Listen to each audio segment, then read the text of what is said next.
भगवान मैं सुना हूँ, भगवान तो सब में है। भगवान सब में है, लेकिन कहते हैं ज्ञान कर्म। भगवान सब में है तो इसका मतलब है कि सभी बड़भागी है। कर्म प्रधान, ज्ञान प्रधान, आपकी सोच। तो मैं तो सोचता हूँ कि जो जिसकी नीयत सत्य सोच जिसकी है, यानी सत्कर्म है, सत्य कर्म सत्य सोच, जो सत्य को जानता है। भगवान 3 रूप में है, इसलिए कहता हूँ माँ सागर है, पिता अमर राज जो जा रहे हैं, गुरु जी भोलेनाथ जी जो सगरवा चले गए, यही असली भगवान है। बड़भागी मानुष तन। भगवान तो सब में है, जिसको जहाँ विश्वास हो जाए। लेकिन ये बात सत्य है ना कि हम भोजन करते हैं, पानी पीते हैं और सांस लेते हैं तो हम कहते हैं, ये बात सत्य है ना। तो इसको कौन बनाता है, चलाता है, करता है? उसी को दिखाता हूँ कि भगवान 3 रूप में है। माँ सागर है, पिता अमर राज जी जो जा रहे हैं, और गुरु जी सवेरे में चले गए, ये असली भगवान है। यही तीनों करता है। तो भगवान का कितना रूप हुआ? 3। इसलिए कहता हूँ ना, सभी बड़भागी बन जाएं सत्य जाने के। इसलिए कहता हूँ कि हर तरह का फूल लगाएं अपने अपने छतों पर। नहीं, जो भैया फूल लगाएगा तो उसको ज्ञान मिलेगा ना। जब भगवानों के डायरेक्ट के भगवानों के सामने फूल जब आप लगाएंगे तो वो जैसी नीयत वैसा फल। भगवान तो सब में है, राजा में भी है, प्रजा में भी है, वनस्पति सभी जीवों में है। कहीं सूक्ष्म है, कहीं विराट है, कहीं अनंत है।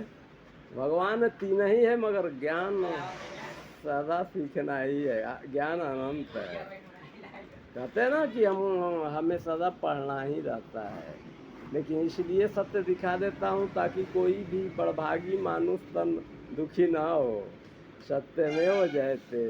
भगवान 3 रूप में है, आप तीनों का सुन के चलें। सत्यम माँ है, शिवम गुरु है, सत्यम शिवम सुंदरम पिताजी हैं जो जा रहे हैं अमर राज। ये असली भगवान है, बड़भागी मानुष तन। और क्या करना है? हाँ, ज्ञान भैया तो हमें सदा सीखना है। हमको जहाँ जिज्ञासा आ जाए, जिस काम में आ जाए, लेकिन ज्ञान गुण तो सभी में है भैया। करेंगे तब, सीखेंगे तब, बड़ों अपने से बड़ों का सुनेंगे तब। कैसे बड़भागी बनेगा मन? मैं तो सुना हूँ कि जो योग नहीं पढ़ता है वो योग्य नहीं होता है। ये बात सत्य है। महर्षि अरविंद का लिखा हुआ योग ऐसा है कि जो आदमी उसको पढ़ लेगा तो वो अपन क्या कहते आत्मनिर्भर बन सकता है। आत्मा 3 रूप में है। वो माँ का रूप है, पिता का रूप है और गुरु का रूप है। सत्यमेव जयते, यही सत्य है,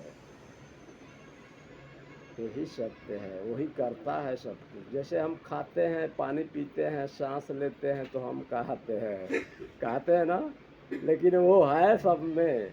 चाहे वो चूटी हो या हाथी हो, जीव हो, वनस्पति हो, सब में है।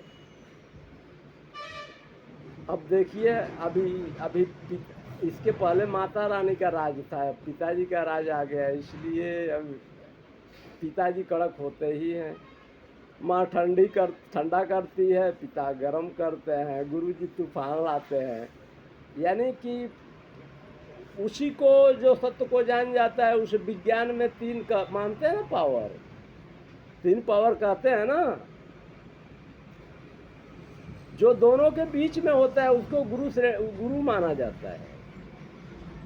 लेकिन विज्ञान भगवान को नहीं मानता है, प्रकृति कहता है। जो सब में है, सबको बनाता है, चलाता है, सभी में है, सदा अमर है, उसको भगवान कहते हैं। हाँ, जो सत्य बताता है उसे सतगुरु, बड़भागी मानुष तन। बड़भागी मानुष तन।